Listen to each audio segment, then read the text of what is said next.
concernant cette jeune demoiselle, selon l'élément reçu de la PLCC, qui aurait donc été arrêtée. C'est une jeune dame qui fait régulièrement des publications sur les réseaux sociaux, dans lesquelles très souvent elle s'en prend à des critiques, en tout cas ouvertes, à l'endroit de certaines personnalités.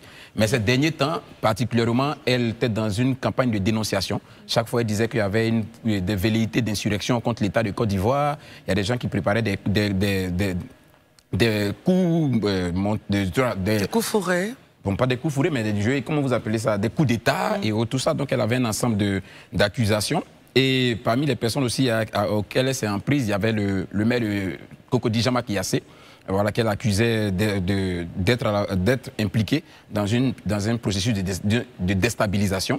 Donc celui-ci a porté plainte et à la suite de sa plainte, effectivement, la PLCC l'a interpellé. Mais selon les informations qu'on a aujourd'hui, en tout cas avec la publication de la PLCC, c'est qu'effectivement elle a été interrogée et elle a reconnu qu'elle n'avait pas d'éléments. Avait-elle des preuves? Elle n'avait pas d'éléments probants et que c'était juste des visions qu'elle recevait sur la base desquelles... Des visions, c'est-à-dire? Oui, je veux dire que quelque chose de surnaturel, pas physique, qu'on ne peut pas, voilà, qu'on ne peut pas démontrer comme ça. Donc qu'elle recevait, qu'elle avait des révélations et tout ça. Et c'est sur cette base-là qu'elle faisait ces publications-là. Ça, c'est vraiment pour le cas le plus certain. Donc je pense qu'elle est dans une procédure qui va suivre son cours. Le second élément, c'est que ce matin, on s'est tous réveillés, en tout cas avec l'information qui a circulé sur les réseaux sociaux, selon laquelle Ibrahim Zigui, un activiste très proche du PPACI, aurait été arrêté. Je mets en condition aurait parce que jusque-là, on n'a pas encore, je veux dire, un communiqué officiel des forces de police ou des autorités qui confirment cette arrestation-là. Surtout que sa mère a fait une vidéo il y a quelques heures de cela où elle disait s'être rendue dans les différentes, je veux dire, dans les différents services de police. Et malheureusement, à chaque fois, elle a été confrontée au fait que qu'on lui a dit que son fils ne serait pas là. Donc, elle-même demandait aux autorités de voir comment est-ce qu'on peut l'aider à avoir la localisation de son fils. Donc, on ne sait pas pour le moment, voilà, parce qu'il n'y a pas, comme je dis, de communiqué officiel disant qu'il a été arrêté par la police ou par tel. On n'a pas de communiqué officiel. Selon certaines informations, je préfère juste qu'on le dise, selon certaines informations, effectivement, il serait aux mains des autorités. Les motifs pour lesquels les autorités l'auraient interpellé, je dis bien aurait, parce que jusque-là, on n'a pas encore de confirmation. Il n'y a aucun communiqué du procureur, aucun communiqué de la police qui dit qu'on a mis la main sur lui. Donc, selon toujours ces sources-là, il aurait été arrêté pour des raisons qui, dans un premier temps, avaient été assimilées à un appel à l'insurrection, mais qui, au dernier moment, seraient plutôt liées à, je vais dire, un acte d'atteinte à la sécurité de l'État et de terrorisme. Voilà, comme je le dis, vraiment, ça reste encore des supputations. On n'a pas encore, comme je le dis, de communiqué officiel qui confirme tous ces faits-là. C'est juste, comme je le dis, de la spéculation et des informations ci et là. Voilà ce qu'on peut dire déjà concernant ces deux cas. Très bien, au-delà, on reviendra pour écouter votre commentaire, justement, Herman. Vous avez écouté le point de situation d'Élysée, votre commentaire? C'est ce que l'Élysée dit, hein, parce que moi, c'est justement, lorsque sa mère... elle fait l'affaire, elle s'est baladée dans plusieurs commissariats ou services de police où elle n'arrive pas à savoir où son fils est. J'ai vu aussi son aîné, l'artiste commandant Samo, qui a aussi fait une publication dans ce sens-là. Et ça, encore une fois, il faut... c'est vrai, quelle que soit la gravité de ce qu'on reproche à un individu, à un citoyen, il a droit, puisqu'on est tout de même en position, en situation de présomption d'innocence ou de présomption de culpabilité, il a droit à l'assistance de son avocat et ses parents doivent pouvoir savoir où est-ce qu'il est. Parce que le faire ainsi, moi je trouve que je ne sais pas s'il y a des procédures spéciales dans le code de procédure pénale qui permettent cela. Prendre un individu, ne pas savoir où est-ce qu'il est, jusqu'à peut-être 24 heures après ou 48 heures après, avant de savoir. Souvent, il y a eu des cas comme ça, mais je pense que ça, souvent, je trouve que ce n'est pas forcément normal, régulier pour ma part. Maintenant, qu'on nous dise la gravité des faits, peut-être que dans le code de procédure pénale, il y a des dispositions cela. En ce moment-là, j'ai envie de voir cela. Après, certainement, le point que ferait le procureur de la République. Merci, Herman. Daouda Coulibaly. Bon, je m'inscris dans le même cadre que mes camarades parce que jusqu'à présent, il faut être... parce que l'information, c'est parce qu'il les a dit que lui, c'est ce matin qu'il a appris, mais je pense que c'est hier nuit, un peu tard dans la nuit qu'on l'a tous appris. Voilà.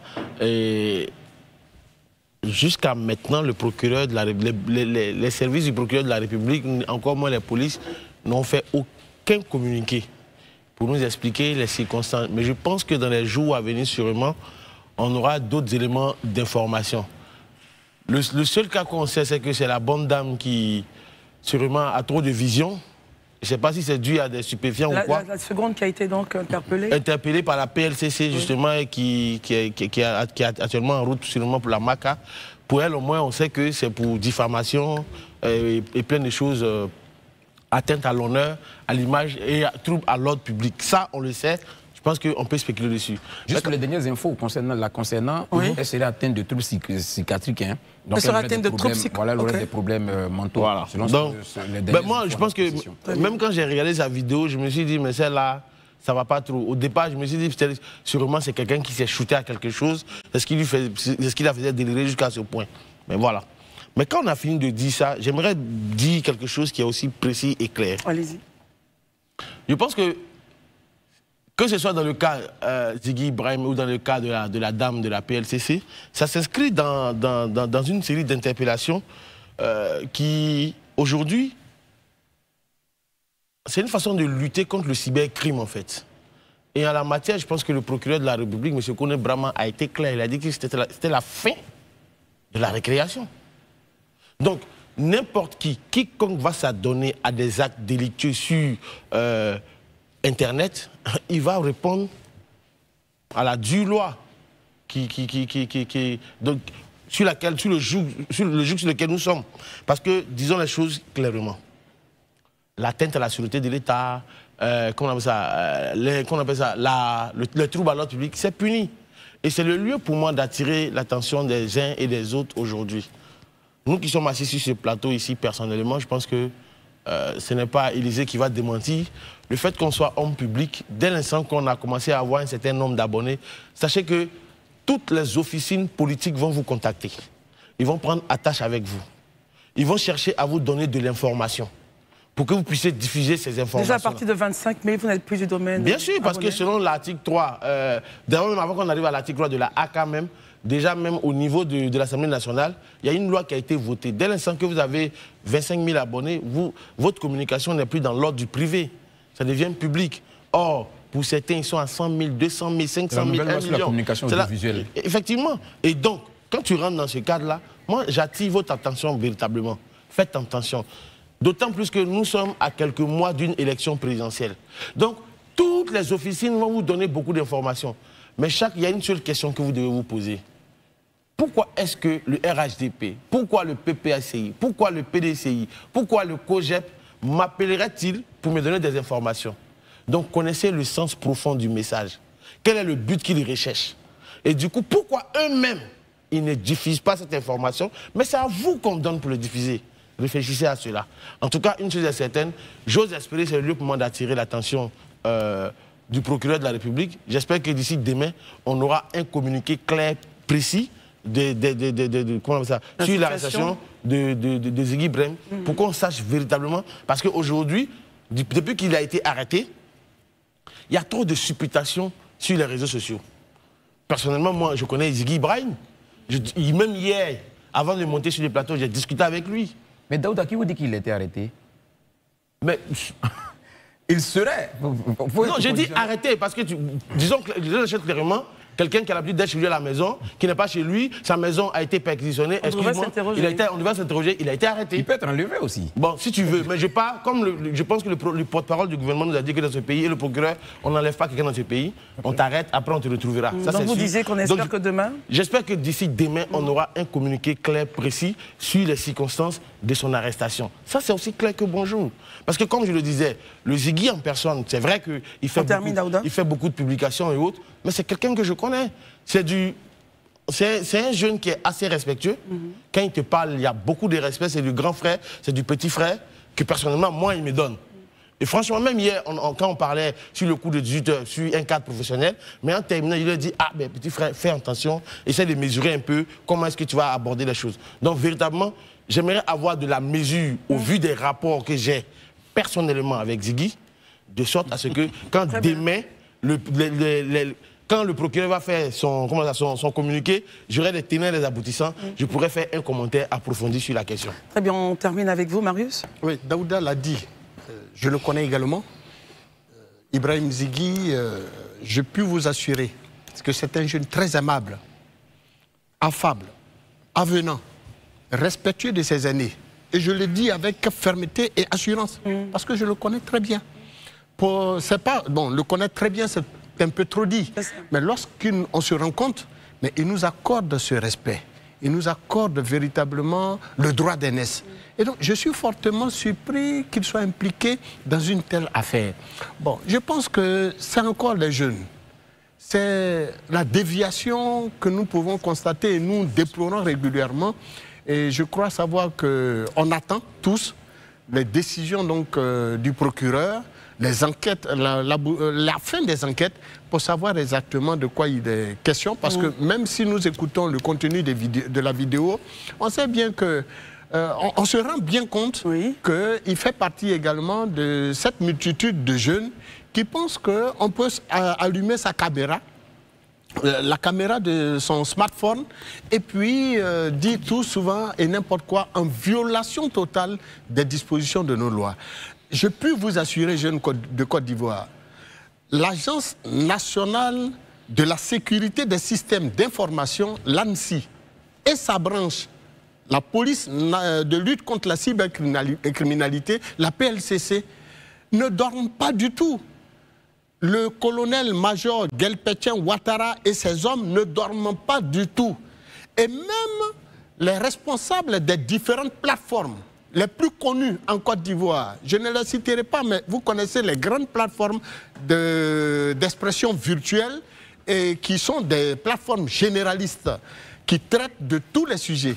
Je peux vous assurer que tous les contenus que vous publiez sur toutes ces plateformes sont passés au peigne fin par la police de lutte contre la cybercriminalité. Et donc, il n'est pas bienséant que vous preniez votre smartphone, vous allumez la caméra, et puis vous dites des choses comme ça. C'est vraiment l'inconscience, là, il faut mettre un terme à cela. Je tenais vraiment à vous faire cet appel, parce que aller en prison pour des choses qu'on aurait pu éviter et amener vos parents à avoir autant de peine, comme c'est le cas de la maman de notre jeune Zigui, nous avons gravement mal au cœur. Très bien, merci beaucoup Marius. Élisée, vous avez un point, juste, on termine avec vous, et puis on prend Daouda. Oui. Herman, vous avez un point également? Oui, après tout ce qu'on a entendu et tout ça, c'est vrai que j'avais présenté la situation.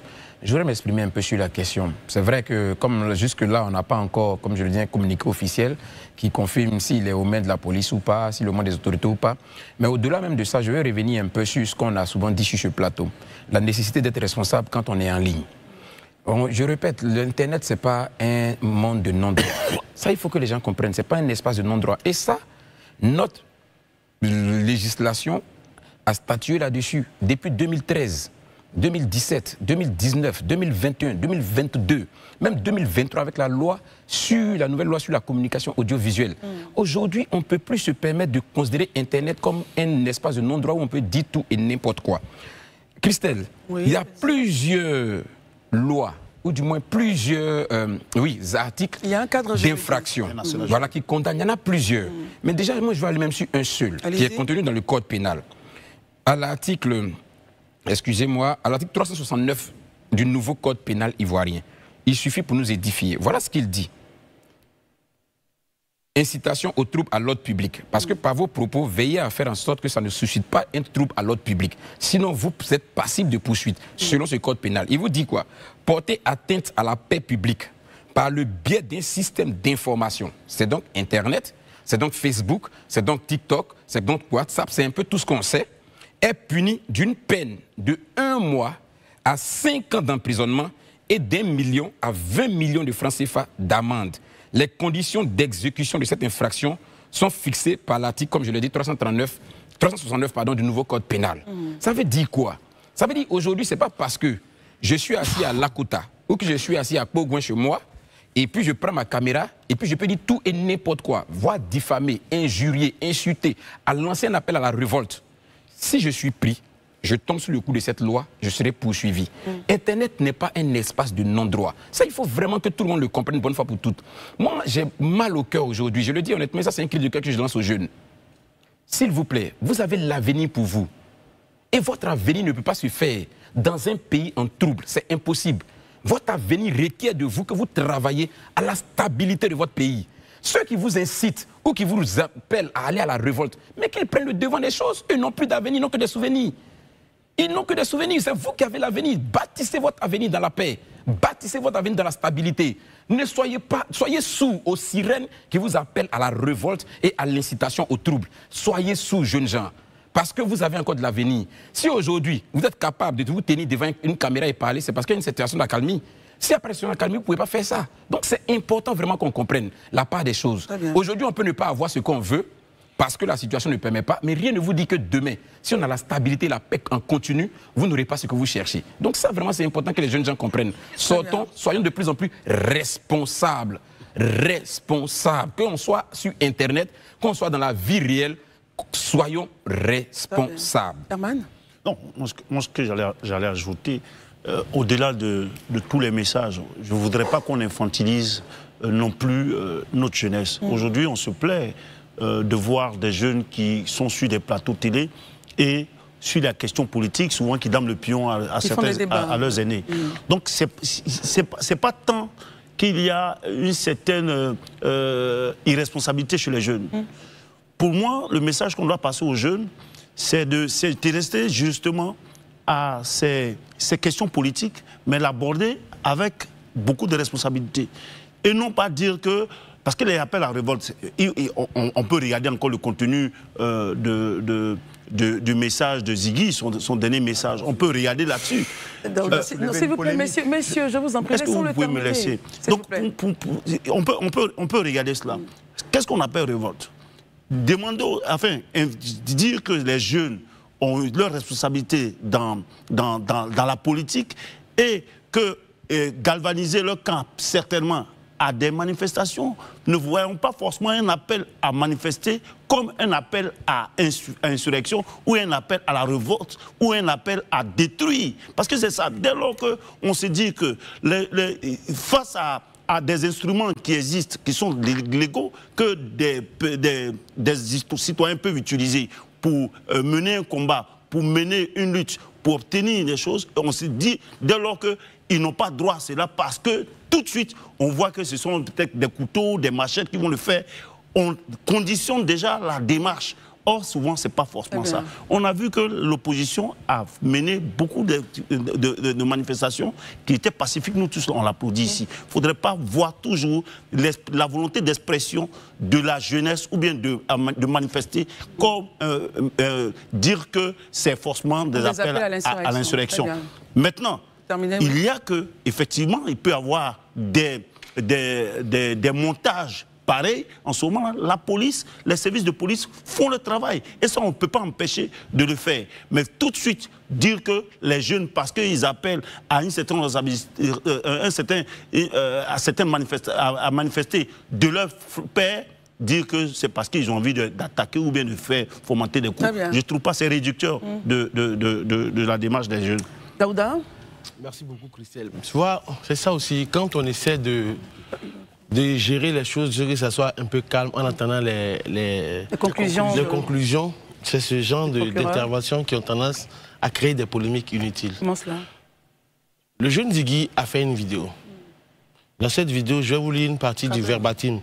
Ivoirien, sortez pour aller vers le Conseil constitutionnel. Je souhaite que le jour où les candidatures seront validées, tous les maquis, tous les endroits de la Côte d'Ivoire soient bondés de monde. Sors avec ton maillot, c'est une finale qu'on va jouer. Quand ils verront le Djamana pour parler de la foule, assis dehors avec le drapeau de la Côte d'Ivoire et les maillots avec les couleurs nationales, projetez cela dans vos quartiers comme une finale, on va voir s'il y a le droit. Alors on va aller un peu plus loin dans la vidéo. Et pour ceux qui le suivent sur les réseaux sociaux, pendant pratiquement 2 à 3 jours, le jeune homme a mis... On peut aller vérifier encore. Il a mis une pression sur, comment on appelle ça, la présidente de la Cour constitutionnelle. Et cette pression, elle est persistante. Elle est là. Elle est quoi?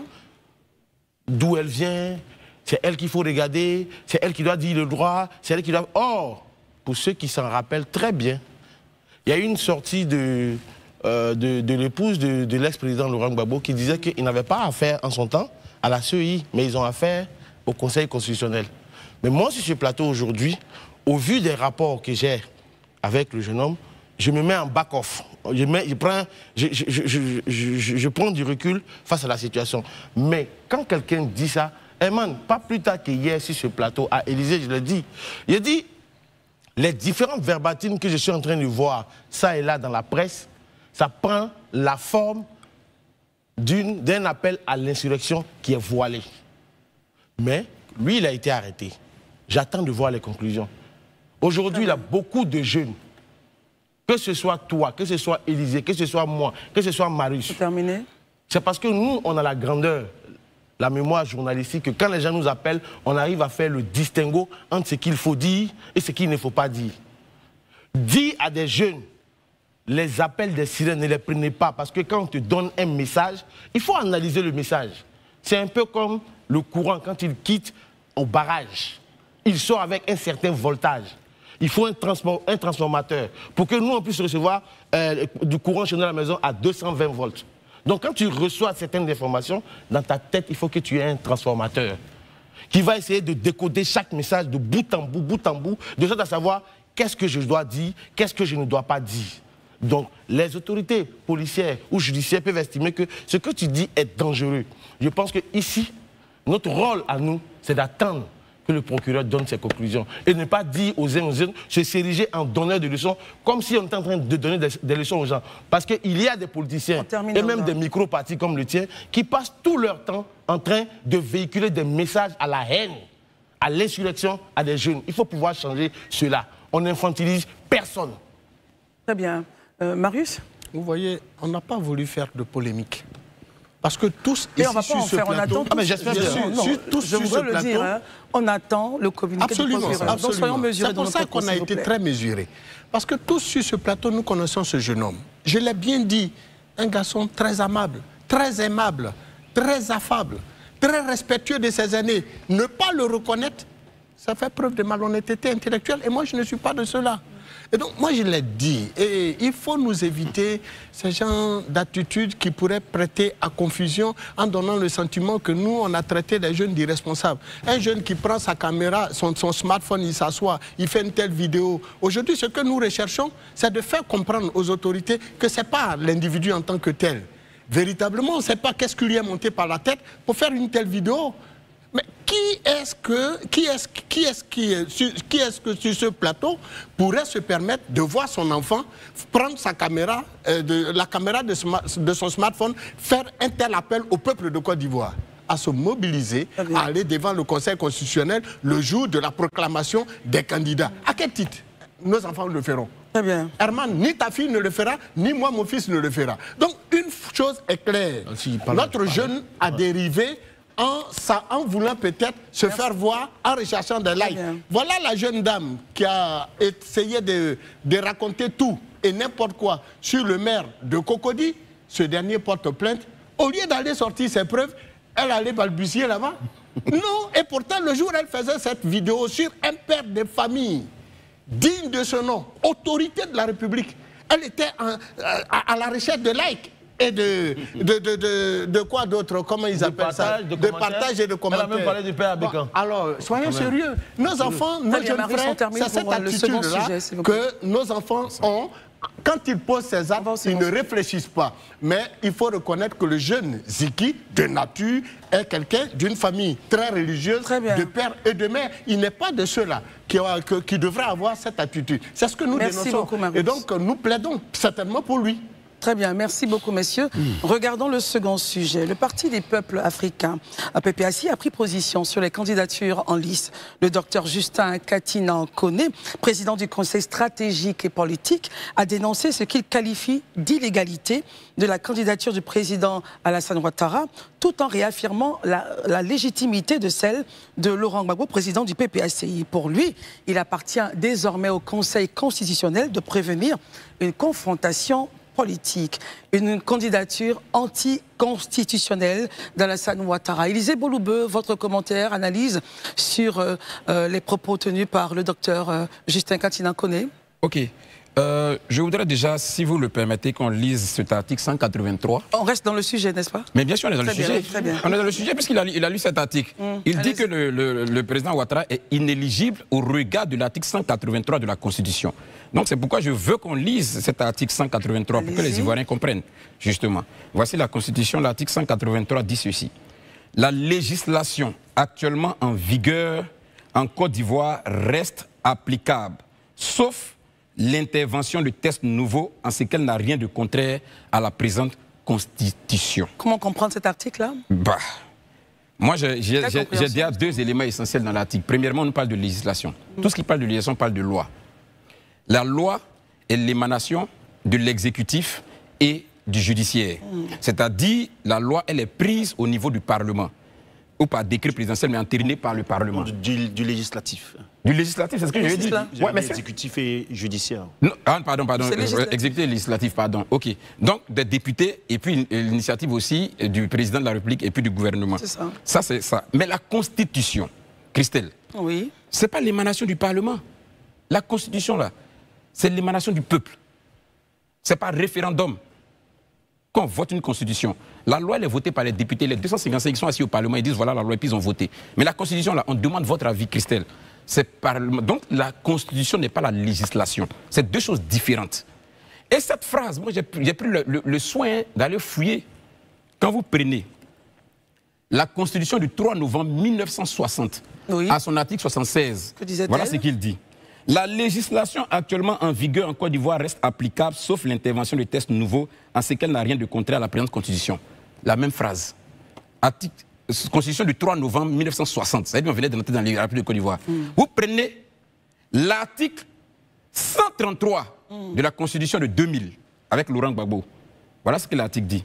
La législation actuellement en vigueur en Côte d'Ivoire reste applicable, sauf l'intervention de textes nouveaux, en ce qu'elle n'a rien de contraire à la présente Constitution. Explication. Mais j'explique. Quand on fait une constitution, c'est un texte qu'on met dans la constitution pour vous dire quoi? Les lois qui sont en vigueur dans le pays continuent, à moins qu'il y ait une disposition contraire par rapport à la mise en œuvre de la nouvelle constitution qui vient changer. C'est relatif à la loi, pas à la constitution. La question du président de la République, du mandat du président de la République, c'est une loi. Le mandat du président de la République, ce n'est pas une loi, hein, c'est une constitution. C'est un article de la constitution. Ce n'est pas un article voté par les députés. C'est un article de la Constitution. Mais comment donc on peut remettre en cause un article de la Constitution par des lois qui sont prises au Parlement? C'est pas possible. Donc selon vous, l'appareil juridique, selon moi, cet article 183 n'a absolument rien à voir avec le mandat présidentiel. Regardons également l'article 55 qu'il a mentionné, Élisée, puisque vous avez la Constitution. Oui, j'ai ça devant moi. On va lire. Il avait mentionné l'article 55, c'est ça? Ok, on va lire l'article 55. Cet article 55. Voilà ce que l'article 55 dit. Le président de la République est élu pour 5 ans au suffrage universel. Il n'est rééligible qu'une fois. C'est ce que je vous ai dit. Qu'une seule fois. Oui, éligible une seule fois. Qu'une seule fois, c'est ce que ça veut dire. Mais ça, c'est un article de la Constitution. Ce n'est pas un article du Code électoral. Ce n'est pas un article par les députés. C'est un article de la Constitution. Prenez les lois votées par les députés. Vous ne verrez pas qu'on parle du mandat du président de la République. Très bien. Donc vous ne pouvez pas vouloir résoudre une question constitutionnelle avec une loi émanant des députés. Ce n'est pas possible.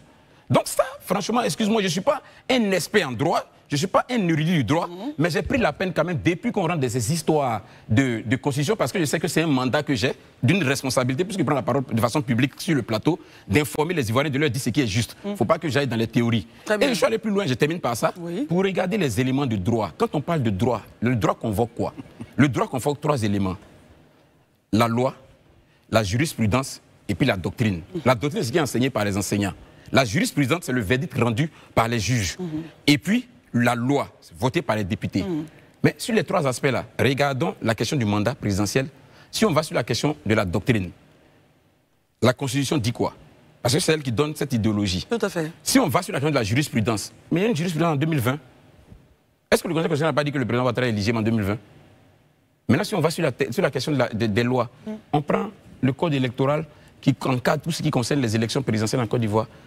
Est-ce que ça met en porte-à-faux l'article de la Constitution? Non. Très bien. Merci Élisée de votre prise de parole. Écoutons celle d'Herman maintenant, vis-à-vis donc de l'argumentaire du docteur Justin Katina Koné. Élisée, une âme de juriste, c'est vrai qu'il avoue qu'il n'est pas juriste expert, mais avec le regard souvent qu'il convoque pour nous expliquer les différentes dispositions légales, on pourrait lui accorder, mais seulement que je note que très souvent, son interprétation de ces dispositions de loi-là sont selon sa compréhension. Pour revenir au débat actuel, il nous cite lui-même des articles de 55 de la Constitution, l'article 183, qui sont, quand on les convoque, qui rentrent dans la logique de M. Koné Katina du PPACI. Moi, personnellement, sur la question du nouveau mandat du président de la République, de M. Alassane Ouattara, je vais déjà dire ici que c'est un débat qui est caduc pour moi.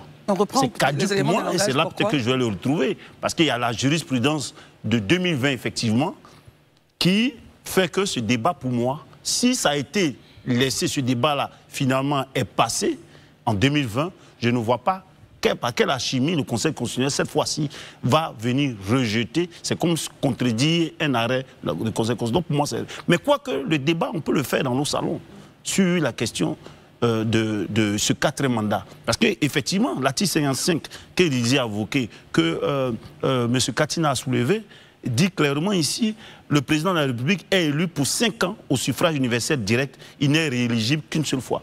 Mais en la matière, regardons les faits, le président de la République, il est à quelième 5 ans. Voilà. Mais soulever encore ce débat, de venir nous donner une contenance juridique, moi je pense que ça soulève encore d'autres polémiques. Il faudrait qu'on en reste là. Et sur cette question-là, laissez le Conseil constitutionnel. En ce moment-là, les Ivoiriens verront si le Conseil constitutionnel est dans une certaine logique au regard du droit ou bien en train de se bafouer au regard du droit. Personnellement, quand on le soulève ici, surtout que nous sommes des pseudo-juristes, puisqu'on n'est pas des experts en juristes, et puis on parle de ça, c'est souvent, on crée des interprétations ou bien on enfle le débat, pour moi, qui est un débat caduc, et on sait plutôt ceux à qui on veut apporter la contradiction, dans leur logique d'estimer que ce débat-là doit revenir ou bien doit rester. Très bien, merci Herman Daouda. Vous avez écouté Élisée et Herman, votre commentaire sur les propos tenus par le docteur. Moi, je pense que la question du quatrième mandat, c'est le plus faux débat de la Terre auquel on veut, et je l'ai dit à plusieurs reprises sur ce plateau. Christelle, lors de la réforme constitutionnelle de 2016, j'étais parmi ceux qui ont battu le pavé pour qu'on vote non à cette constitution. J'ai été rudoyé au carrefour d'Incan à la CEI pendant une manifestation que je couvrais du président du FPI, Pascal Affi-N'Guessan, et de son consortium d'antan. Mamadou Koulibaly a dit dans ce pays que si on vote une autre constitution, Ouattara va faire un autre mandat et ça sera légal. Et donc il a appelé à voter non à l'époque. Il a appelé à voter non. Moi-même, Daouda, j'ai appelé à voter non. Je suis quelqu'un de cohérent et je suis cohérent avec moi-même. Ce que j'ai dit hier, je ne suis pas du type à ravaler mon vomi. Ce que j'ai dit hier, je ne vais pas le changer aujourd'hui. Pour moi, le débat n'est pas là-bas. Où est le débat? Le débat, il se trouve dans ce que je vous ai dit ici hier. Parce que si vous avez écouté la conférence de presse de M. Koné Katina, il dit, et je le cite, le RAGP ne nous laisse aucun autre choix que d'aller à la confrontation politique. Si le Conseil constitutionnel en décide autrement. Ça veut dire quoi la confrontation politique? Vraiment, il va falloir qu'on leur demande. Parce que M. Laurent Gbagbo, depuis 2020, c'est qu'il n'est pas sur la liste électorale. Vous n'avez pas réglé le problème à ce niveau-là. Aujourd'hui, on arrive en 2025. Les problèmes de 2020 n'ont pas changé. C'est la même chose qui existe. Et vous estimez que si le Conseil constitutionnel, au soir du 10, ne met pas le nom de Laurent Gbagbo, on va à la confrontation. Bon, hier, j'ai posé la question ici. Politique. Mais hier, j'ai posé la question ici. Mais par quelle alchimie, par quel acte juridique, on peut mettre le nom de Gbagbo Laurent sur la liste? Ils ont invoqué l'article 48 d'alors, de 2005, qui est aujourd'hui devenu l'article 73 de la Constitution. Mais, Christelle, le débat est là. Parce qu'à la vérité, certaines personnes veulent nous mettre dans une situation de psychose.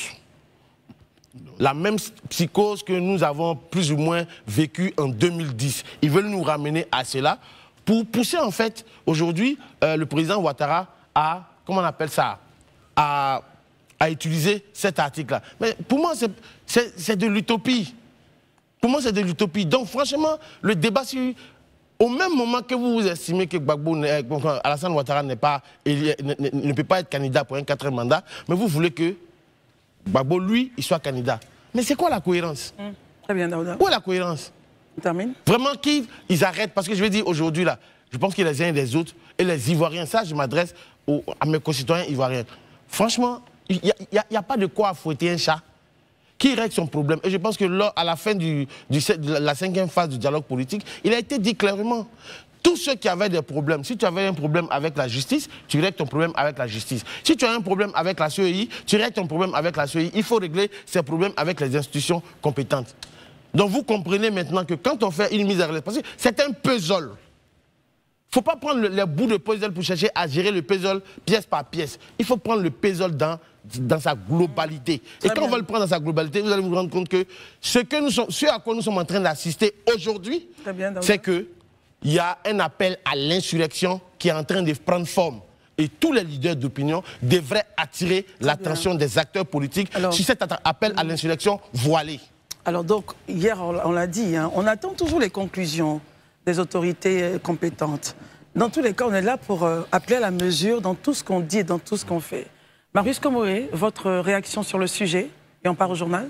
Moi, je suis beaucoup peiné quand on parle encore de la candidature de M. Ouattara. Je suis doublement peiné quand on évoque encore des confrontations politiques.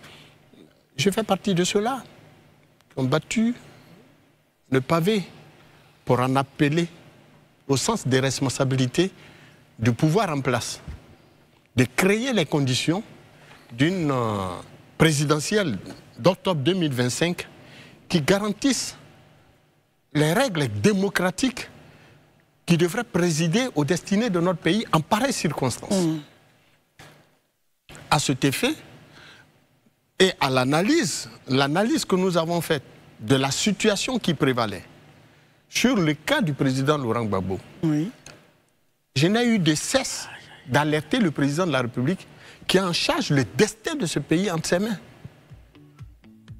Je vous l'ai dit hier ici, qu'on peut avoir fait des propositions en tant qu'analyste, en tant qu'intellectuel, en tant que citoyen, mais nous ne sommes pas du haut du magistère du président de la République. Il apprécie mieux la situation qui prévaut au plan national que les évocations et autres souhaits que nous proposons. N'empêche, nous constatons que le président le président Gbagbo n'est pas sur la liste électorale. On ne va pas refaire l'histoire. Nous sommes à 1 mois, 22 jours de la présidentielle d'octobre 2025 et je constate que les mêmes acteurs qui, en 2010, ont engendré, à travers leur lutte politique pour l'accession au pouvoir, des milliers de morts, sont encore les mêmes qui veulent justement revenir, remettre le couvert. C'est encore, hier c'était le RPI, mais aujourd'hui la majorité transformée en PPACI et le régime en place. Il faut mettre un terme à ça. Je dis les Ivoiriens n'attendent plus de match retour. Et puis c'est pas sous le régime de Ouattara qu'il y aura un match retour. Arrêtez de vous distraire et de distraire le peuple de Côte d'Ivoire. C'est tout. Merci beaucoup, Marius.